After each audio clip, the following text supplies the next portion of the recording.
కొరింథీయులకు రాసిన మొదటి పత్రిక మొదటి అధ్యాయం 23, 24, 25 వచనాలు చదువు.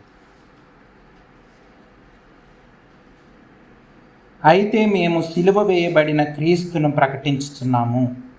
ఆయన యూదులకు ఆటంకముగాను అన్యజనులకు వెరితనముగాను ఉన్నాడు. కానీ యూదులకేమి గ్రీసు దేశస్థులకేమి పిలువబడిన వారికే క్రీస్తు దేవుని శక్తియును దేవుని జ్ఞానమై ఉన్నాడు. దేవుని వెర్రితనము మనుష్యుల జ్ఞానము కంటే జ్ఞానం గలదు. దేవుని బలహీనత మనుష్యుల బలము కంటే బలమైనది. ప్రార్థన చేసుకుందాం. ప్రేమ కలిగిన మా పరలోకపు తండ్రి, మీ ఘనమైన అతి పరిశుద్ధమైన మనకు వందనాలు స్తోత్రాలు తెలియజేస్తూ ఉన్నాం ప్రభువా. ఉదయకాల సమయంలో మీ సన్నిధికి చేరి మిమ్మల్ని స్తుతించి మిమ్మల్ని ఆరాధించి గణపరచడానికి, వాక్యపు వెలుగులో మమ్మల్ని మేము పరిశీలించుకోవడానికి దయచేసిన మరొక గొప్ప అవకాశాన్ని బట్టి మిమ్మల్ని స్తుతిస్తూ మిమ్మల్ని ఆరాధిస్తూ గణపరుస్తూ ఉన్నాం ప్రభువా. నాయన ఉదయకాల సమయంలో ప్రభువా మీరు చేస్తున్న ప్రభువా ప్రతి మేలుని బట్టి మా జీవితాల్లో మీకు వందనాలు స్తోత్రాలు. మీరేమై ఉంటున్నారో దాన్ని బట్టి మిమ్మల్ని స్తుతిస్తూ ఆరాధిస్తూ గణపరుస్తూ ఉన్నాం. సమయంలో మాతో మాట్లాడమని, వినిగ్రహించి లోబడ్డానికి కృప చూపించమని, అంధకార శక్తిని లయపరచమని ప్రాధేయపడతా ఉన్నాం ప్రభువా. మనుషుల జ్ఞానం కాకుండా ప్రభువా, మనుషుల మాటలు కాకుండా మీ స్వరం, మీ జ్ఞానం ప్రభువా నాయన దొరకడానికి, ప్రభువా వినడానికి ప్రభువా సహాయం దయచేయమని, గ్రహించుకొని అర్థం చేసుకొని లోబడే మనసు ప్రభువా నాయన దయచేయమని ప్రాధేయపడతా ఉన్నాం. కృప చూపించండి ప్రభువా. మమ్మల్ని అందరిని బట్టి మిమ్మల్ని స్తుతిస్తూ యేసు ప్రభు వారి అతి పరిశుద్ధమైన నామంలో ప్రార్థన అడిగి వేడుకుంటున్నాం తండ్రి. ఆమేన్, ఆమేన్. ఒక భక్తుడు ఏం చెప్పాడంటే, ఈ విధంగా ఊహించుకోండి. ఫర్ ఎగ్జాంపుల్, మనం ఒక రోడ్డుని క్రాస్ చేస్తున్నాం అనుకోండి, రోడ్డుని దాటుతున్నాం అనుకోండి. దాటేటప్పుడు ఒక పెద్ద ట్రక్కు మనం చూసుకోకుండా దాటేస్తున్నప్పుడు ట్రక్కు మన మీదకి వచ్చేస్తుంది. అయితే మన దగ్గరికి వచ్చింది, మనం గుద్ది మనం చనిపోయే పరిస్థితుల్లో ఒక ఆయన వచ్చి మనల్ని తోసేసి మనల్ని సేవ్ చేసాడు. కానీ ఆయన మనల్ని రక్షించేటప్పుడు ఆయనకి కూడా ఆయనకి 2 కాళ్ళు పోయినాయి అనుకోండి. ఉదాహరణకి ఆయన హాస్పిటలైజ్ అయిపోయాడు. మనకి ఏం దెబ్బ తగలేదు, మనం చనిపోవలసింది, కానీ ఆయన 2 కాళ్ళు పోయినాయి. అప్పుడు మనం ఏ విధంగా రెస్పాండ్ అవుతాం? ఏ విధంగా ఆయనకి రుణం తీర్చుకోవాలి? మనం ఆయన హాస్పిటల్కి వెళ్ళి ఆయనకి హాస్పిటల్ ఖర్చు అంతా భరించేసి వచ్చేస్తే అయిపోతుందా? ఏం చేస్తే అవుతుంది? ఆయన మనకు చనిపోవాల్సింది, లేకపోతే మనకు కాళ్ళు పోవాల్సింది, మనకు చేతులు పోవాల్సింది ఆయనకు పోయింది. అప్పుడు మనం ఏ విధంగా రెస్పాండ్ అవ్వాలా? అప్పుడు ఆయన ఎలా రెస్పాండ్ అయ్యాడంటే, నా వల్ల మీ కాళ్ళు పోయినాయి కాబట్టి జీవితాంతం మీ బట్టి నేను బ్రతుకుతున్నాను కాబట్టి జీవితాంతం మిమ్మల్ని పోషించే బాధ్యత. మీ ఏ అవసరం వచ్చినా నాకు కాల్ చేస్తే, నాకు ఫోన్ చేస్తే, నేను ఎంత అత్యవసరమైన పరిస్థితుల్లో ఉన్నా సరే మీ దగ్గరికి వచ్చి మీ అవసరం తీర్చి వెళ్తాను. నేను ఎలాంటి అత్యవసరమైన పరిస్థితుల్లో ఉన్నా మీ కాల్కి హయ్యెస్ట్ అంటే మీరు ఎక్కడ నాకు అర్జెంటుగా మీరు రావాలంటే వెంటనే నేను బయలుదేరిపోయి వచ్చేస్తాను, అన్నీ వదిలేసి అని చెప్పాడంట. సో అంటే మొత్తం నేను బ్రతుకుతున్నానంటే మీ వల్ల. సేమ్ అదే యేసు ప్రభువారు మనం చనిపోవాల్సింది ఆయన ప్రాణం పెట్టాడు మన కోసం. మనం చనిపోవాల్సిన పరిస్థితుల్లో మనల్ని దేవుడు రక్షించాడు. మనం నిత్య మరణానికి పాత్రులమైన మనల్ని, పాపపు ఊపిలోకి వెళ్ళిపోతున్న మనల్ని, నశించిపోతున్న మనల్ని రక్షించడానికి దేవుడు తన ప్రాణాన్ని పెట్టేశాడు. మనం ఇప్పుడు దేవునికి ఎలాగ రెస్పాండ్ అవ్వాలి, ఎలాగ ప్రతిస్పందించాలి? యేసు ప్రభు వారికి, నా జీవితాంతం కూడా నువ్వేం చెప్తే నేను అదే చేస్తాను. ఎందుకంటే నేను ఆల్రెడీ చనిపోయిన వాడిని, చనిపోవలసిన వాడిని నన్ను లేపాడు. ఈ లోకానికి, పాపానికి చనిపోయిన వాడిగా బ్రతకాలని నన్ను బ్రతికించాడు. ఈ లోకానికి, పాపానికి చనిపోయిన వాడిగా నీ కోసం జీవించడానికే నన్ను బ్రతికించావు, కాబట్టి నీ కోసం నేను జీవిస్తా, నా కోసం నేను ఇంకా జీవించను అని దేవుని దగ్గర తీర్మానించుకోవాల్సిన అవసరం ఉంది. క్రైస్తవులుగా మనం చూడండి, ఈ యొక్క భాగంలో మనం చూస్తే పౌలు భక్తుడు చెప్తున్నాడు, ఈ యొక్క మొదటి అధ్యాయంలో 23లో 24 ఆ వచనాలు 25 వరకు చదివితే, మేము సిలువ వేయబడిన క్రీస్తును ప్రకటిస్తున్నాం. ఇలాంటి మాట ఏ మతంలో కానీ ఏ మార్గంలో కానీ ఇటువంటిది కనిపించదు. ఎవరైనా చనిపోయిన వాళ్ళని మంచి మాటగా, మంచి సువార్తగా చెప్తారా? భయంకరమైన శిక్ష అనుభవించి సిలువ మరణం పొంది, ఎవరంటే ఎంత భయంకరమైన అంటే దొంగలు లేకపోతే భయంకరమైన నేరం చేసిన వాళ్ళకి అటువంటి శిక్షిస్తారు.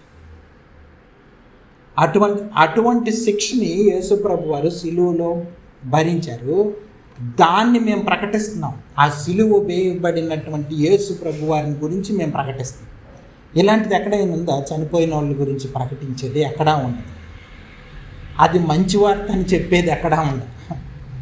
మీరు చూడండి, ఒక ఆయన చనిపోయాడు, సిలువ మరణం పొందాడు, ఆయన గురించి చెప్పడానికి వచ్చామంటే చనిపోయినోడు శిక్ష అనుభవించిన వాడి గురించి ఏం చెప్తావు అంటారు ఎవరైనా. కానీ అది సువార్త, అదే సువార్త. అందుకనే ఏం చెప్తున్నాడంటే 24వ వచనంలో చూస్తే, యూదులకు ఆటంకముగాను అన్యజనులకు వెర్రితనంగాను ఉన్నాడు. యూదులు చేసే పనులకి యేసు ప్రభు వారు అడ్డుబండగా అయిపోయి ఆటంకం. వాళ్ళ వ్యాపారాలు, సంఘాల్లో వాళ్ళు చేస్తున్న వ్యాపారాలు, ఏదో పనులు చేసి నీతిమంతులు అని వాళ్ళే చూపించుకొని అందరి ముందు వాళ్ళు పేరు పెంచుకోవడానికి ప్రయత్నించిన వాళ్ళు, అటువంటి వాటికి ఆటంకం యేసు ప్రభు వారు. సున్నం వేసిన సమాధులు మీరు వేషధారులు అని యేసు ప్రభు వారు వాళ్ళకి చెప్తుంటే వాళ్ళకి ఆటంకంగా ఉన్నారు. యేసు ప్రభు వారి మార్గం, యేసు ప్రభు వారి సువార్త, యేసు ప్రభు వారి జీవన విధానం, ఇదంతా ఆటంకంగా ఉంది వాళ్ళకి. ఇదేంటి, మనల్ని అందరూ పొగుడుతుంటే, సన్మానాలు చేస్తుంటే, అందరూ ఇది చేస్తుంటే, ఈయన వల్ల మన పేరు చెడిపోతుంది, ఈయన వల్ల మన వ్యాపారాలు కుదరట్లేదు, సంఘాల్లో మనం చేసే వ్యాపారాలు అవ్వట్లేదు. అందుకని యేసు ప్రభు వారు యూదులకి ఆటంకం అయిపోయారు. అలాగే అన్యజనులకి వెర్రితనంగా, అన్యజనులకి గ్రీకు దేశస్తులు అంటే అన్యజనులకి ఆటంకం అయిపోయాడు యేసు ప్రభు వారు, వెర్రితనం అయిపోయాడు. యూదులకి ఆటంకం, అన్యజనులకేమో వెర్రితనం అయిపోయాడు. ఈయన చనిపోయిన ఆల్రెడీ సిలువ అయిపోయి శిక్ష అనుభవించి చనిపోయాడని చెప్తుంటే అది అట్లకు సువార్త అవుతుంది. భలేగా ఉందండి. మీరు సిలువ వేసిన ఆయన్ని సువార్తని ప్రకటిస్తున్నారేంటి? ఇది వెర్రితనంగా ఉందని వాళ్ళకు వెర్రితనం, ఫూలిష్ ఫెలోస్ వీళ్ళు అనుకుంటున్నారు క్రిస్టియన్స్ చూసి.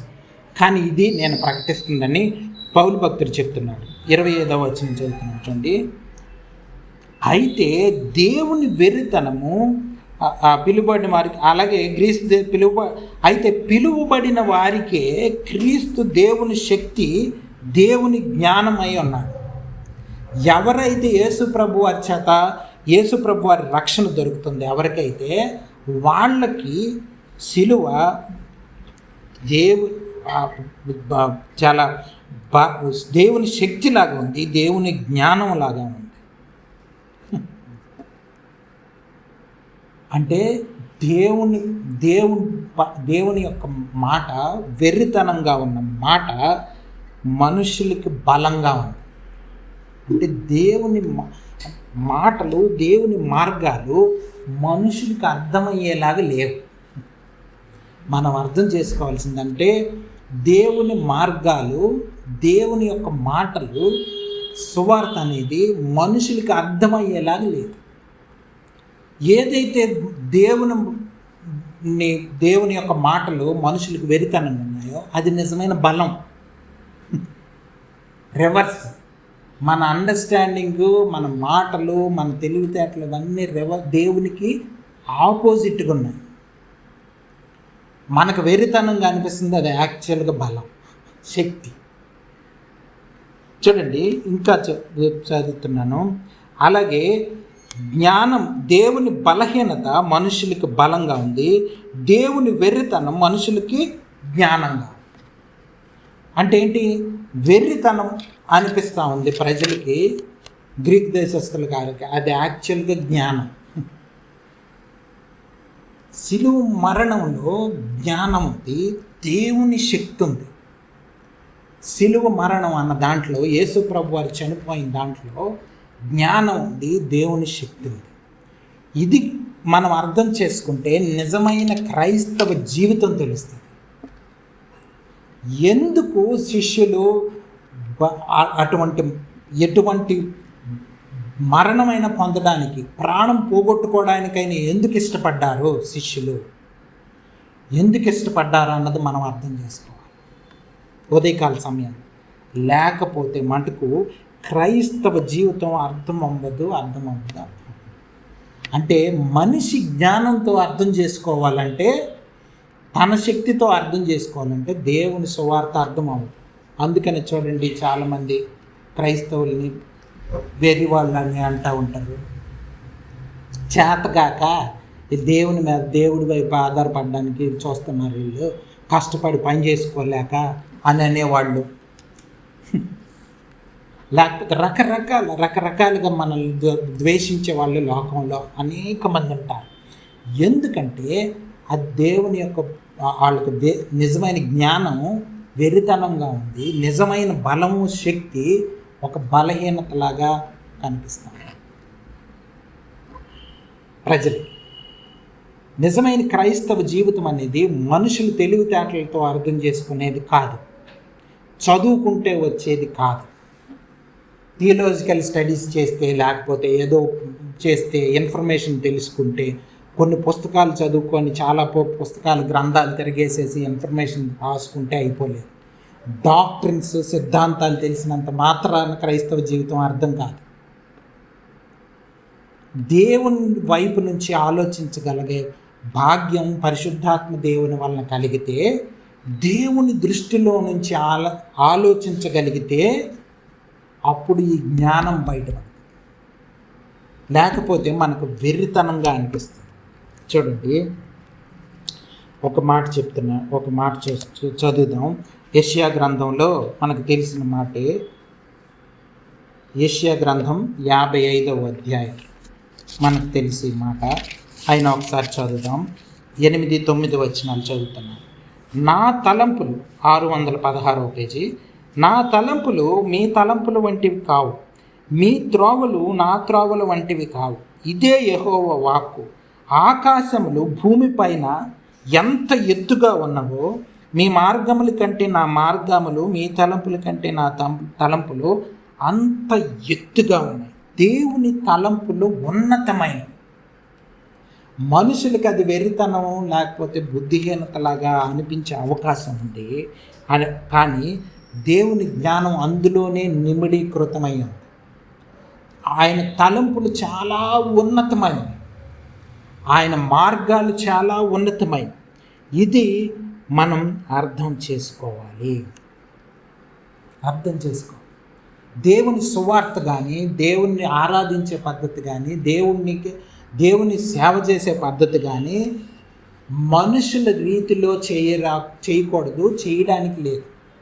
ఉదాహరణకి నేను చెప్తున్నాను చూడండి, ఈ రోజుల్లో జరుగుతున్న దానికి, పాత రోజుల్లో దేవుని సువార్త చేసే విధానానికి ఒక భక్తుడు ఏం చెప్పారంటే, ఉదాహరణకు ఊహించుకుందాం. యేసు ప్రభు వారు గలిలీ నుంచి యెరూషలేముకి, గలిలీ ప్రాంతం నుంచి యెరూషలేముకి చాలాసార్లు ప్రయాణం చేశాడు. చాలా దూరం అది.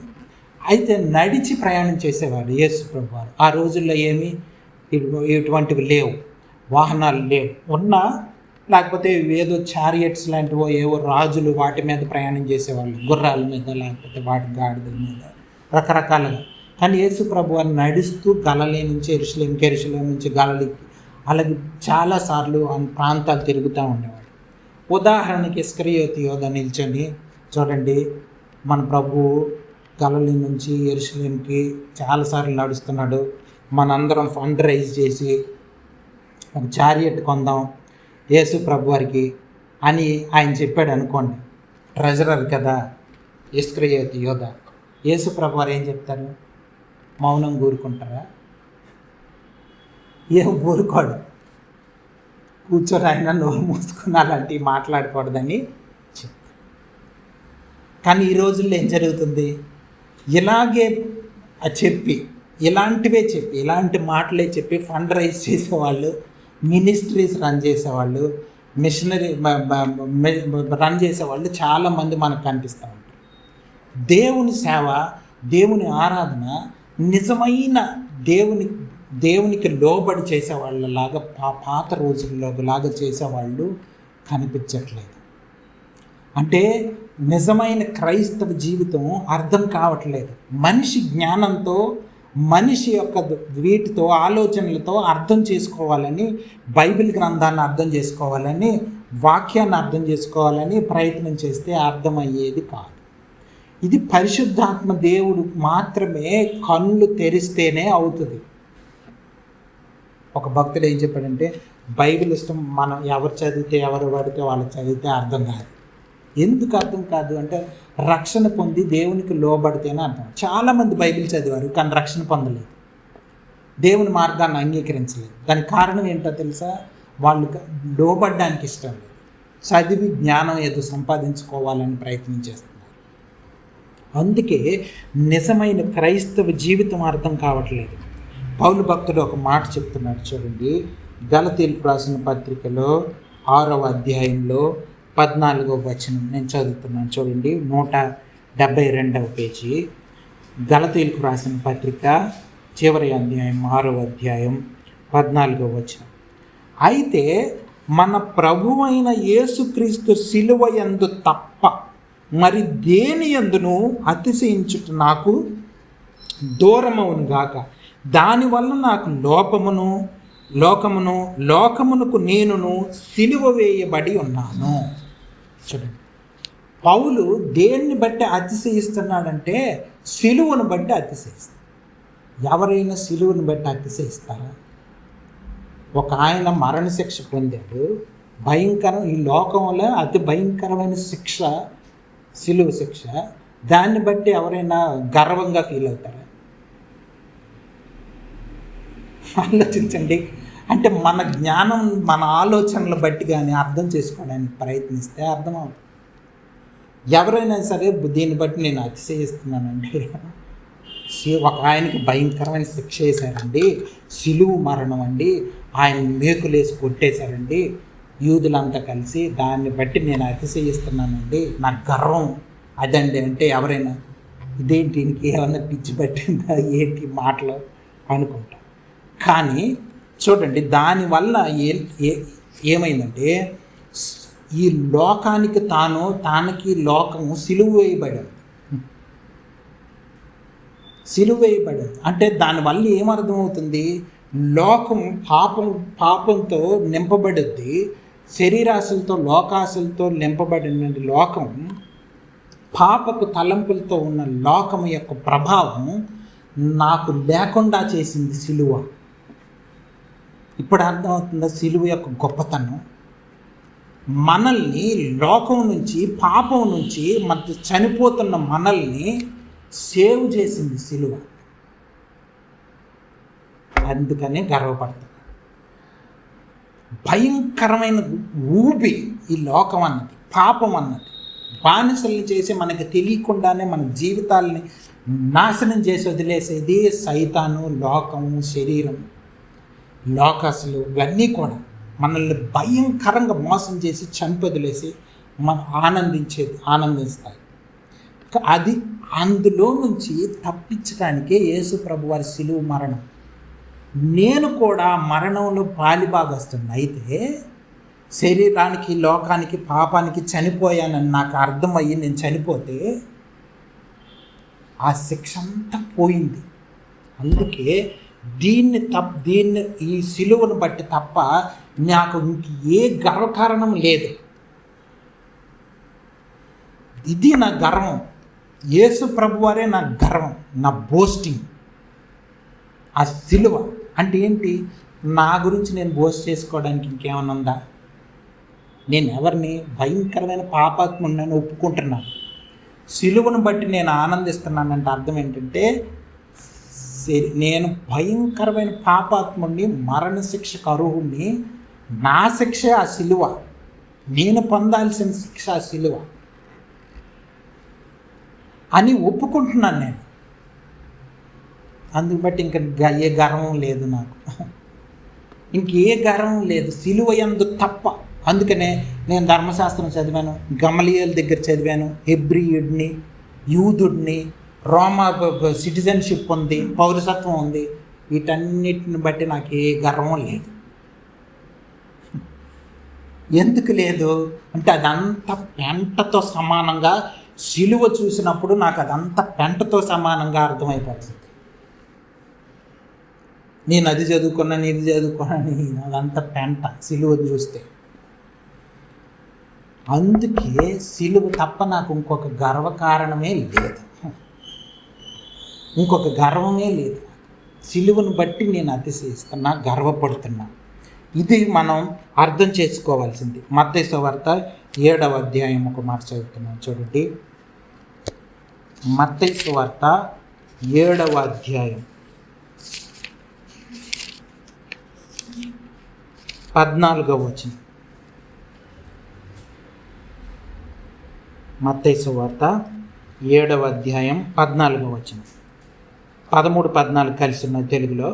ఇరుకు ద్వారమున ప్రవేశించుడి, నాశనమునకు పో ద్వారము వెడల్పును, ఆ దారి విశాలమై ఉన్నది, దాని ద్వారా ప్రవేశించువారు అనేకులు. జీవమునకు పో ద్వారము ఇరుకును, ఆ దారి సంకుచితమునై ఉన్నది, దాని కనుగొను వారు కొందరే. ఇటువంటి జ్ఞానం అంటే సిలువను బట్టి అతిశయించాలి. అటువంటి జ్ఞానము మనకి చాలా తక్కువ మందికే అర్థమవుతుంది. అందుకనే ఈ లోకస్తులందరూ అనేకులు పోయే మార్గం విశాలంగా ఉంది. ఎలాగైనా జీవించు, ఎలాగైనా వెళ్ళు, దేన్ని బట్టి అని గర్వించు, నేను చదువుకున్నానని గర్వించు, అందగాడినని గర్వించు, డబ్బులున్నాయని గర్వించు, ఇల్లున్నాయని గర్వించు, బట్టలున్నాయని గర్వించు. ఇది విశాలమైన మార్గం. కేవలం సిలువ మాత్రమే నీ గర్వకారణమై ఉండాలి. ఇరుకు మార్గం తగ్గించుకోవాలి. ఇరుకు మార్గం చిన్న ద్వారం ఉందనుకోండి, అందులో నుంచి నేను ఎంత లావు అయిపోయి ఉన్నాను అనుకోండి, వెళ్ళగలనండి? వెళ్ళలేను. దూరం అక్కడికి వెళ్ళి ఆగిపోతుంది. విశాలమైన మార్గం అనుకోండి, నేను ఎంత లావు అయినా పర్వాలేదు, హ్యాపీగా వెళ్ళిపోవచ్చు. ఇరుకు మార్గం చిన్నది ఉంది, గేట్ చిన్నది ఉంది, అది తీసుకొని లోపలికి వెళ్ళిపోవాలంటే నేను గర్వం అంతా పోగొట్టుకుంటే సన్నగపడాలి, అప్పుడైనా ఆ మార్గం గుండా వెళ్ళగలను. గర్వంగా నేను ప్రతి దాన్ని బట్టి అతిశయించుతూ ఉంటే ఎంత లావు అయిపోయి గేట్లో నేను దూరం. ఈ జ్ఞానం కొందరికే అర్థమవుతుందని దేవుడు ఆల్రెడీ చెప్పేశాడు. ఎక్కువ మందికి అర్థం కాదు. మనకు బుర్రపాడైపోవచ్చు. ఏంటి ఇది అర్థం అవ్వట్లేదు ఏంటి జనాలు, కానీ అర్థం అవ్వదు అంతే. కొందరికే అర్థం అవుతుంది. అంటే అర్థం ఏంటి? మనం జాగ్రత్తగా ఈ జ్ఞానాన్ని, ఈ శక్తిని, ఇందులో ఉంది శక్తి, ఇందులో ఉంది నిజమైన జ్ఞానం అని అర్థం చేసుకొని మన జీవితాలు మార్చుకోకపోతే, మనం సన్నబడకపోతే దూరం. మనం సిలువను బట్టి మాత్రమే అతిశయించితే అవుతుంది, లేకపోతే కుదరదు. యేసు ప్రభు వారు మన కోసం శాపంగా మారిపోయారని గలతీలకు రాసిన పత్రికలో ఉంది చూడండి. మనం శాపగ్రస్తులం అయిపోవాల్సింది ఆయన శాపం అయిపోయాడు. గలతీలకు రాసిన పత్రిక 3వ అధ్యాయం 13వ వచనం. ఆత్మను గూర్చిన వాగ్దానము విశ్వాసం వల్ల మనకు లభించినట్లు అబ్రహాం పొందిన ఆశీర్వచనపు క్రీస్తు యేసు ద్వారా అన్యజనులకు కలుగుటికై క్రీస్తు మన కోసము శాపమై మనలను ధర్మశాస్త్రం యొక్క శాపము నుండి విమోచించెను. ఇందును గూర్చి మ్రాను మీద వేలాడిన ప్రతి వాడును శాపగ్రస్తుడు. ఇది మనం జ్ఞానము, బలము, శక్తి ఇందులో ఉంది. మనం శాపం అనుభవిస్తున్న మనల్ని బట్టి ఆయన శాపగ్రస్తుడైపోయాడు. ఆయన శాపం వేసుకున్నాడు. ఆయన శిలువ మరణం పొందాడు మన కోసం, మన పాపాల కోసం. మనం యాక్చువల్ చూడండి, మరణము, లేకపోతే రోగాలు, అవినీతి, వ్యభిచారము, దొంగతనము, ఇవన్నీ విడిగా ప్రబలిపోతున్నాయంటే, వాతావరణం నాశనం అయిపోతుందంటే దీని అంతటికీ గల కారణం ఏంటి తెలుసా? దేవుని శాపం. దేవుని శాపం మన జీవితాల మీద, ఈ ప్రపంచం మీద ఉంది.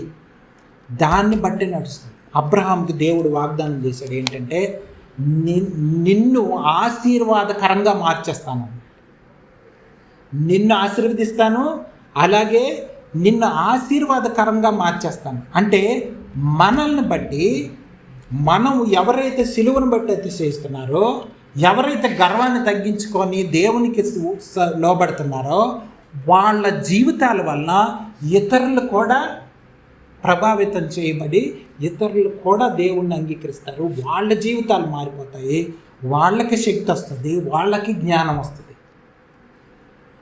ఇది గొప్ప జీవితం. యేసు ప్రభు వారి శాపంగా ఎందుకు అయిపోయారంటే, మనల్ని ఆశీర్వాదకరంగా మార్చడానికి, మనకి శక్తి ఇవ్వడానికి, మనకి జ్ఞానం ఇవ్వడానికి. ఇది అర్థం చేసుకొని మనము ఈ మాటలను జ్ఞాపకం చేసుకొని నిజమైన క్రైస్తవ జీవితం వైపు మనం అడుగులు వేయాలని, మనం ఇక మీదట పాపం వైపు, శరీరం వైపు, లోపానికి, గర్వానికి తలకుండా యేసు ప్రభు వారి సిలువను బట్టి మాత్రమే అతిశయించే వాళ్ళంగా మనం తయారవ్వాలని పరిశుద్ధాత్మ దేవుడు ఉదయకాల సమయంలో మనల్ని కోరుకుంటున్నాడు. ప్రార్థన చేసుకుందాం. ప్రేమ కలిగిన మా పరలోకపు తండ్రి, మీ ఘనమైన అతి పరిశుద్ధమైన నామానికి వందనాలు. ఉదయకాల సమయంలో మాతో మాట్లాడినందుకు మిమ్మల్ని స్తుతిస్తూ ఆరాధిస్తూ ఉన్నాం. ఇటువంటి గొప్ప జ్ఞానం, ఇటువంటి గొప్ప శక్తి కలిగిన జీవితాన్ని ప్రభువా మాకు పరిచయం చేసి మమ్మల్ని రక్షించుకొని మమ్మల్ని నడిపిస్తున్నందుకు ప్రభువా, మీపై ఆధారపడే జ్ఞానం ప్రపంచంలో అనేక మందికి తెలియనటువంటి, అనేక మందికి వెర్రితనంగా ఉన్నటువంటి ఈ ఇరుకు మార్గం, ఈ యొక్క గొప్ప జ్ఞానం కలిగిన మార్గం మాకు ఇచ్చినందుకు, మాకు చూపించినందుకు మిమ్మల్ని స్తుతిస్తూ ఆరాధిస్తూ వాక్యాన్ని భద్రపరచమని యేసు ప్రభు వారి అతి పరిశుద్ధమైన నామంలో ప్రార్థన అడిగి వేడుకుంటున్నాం తండ్రి. ఆమేన్.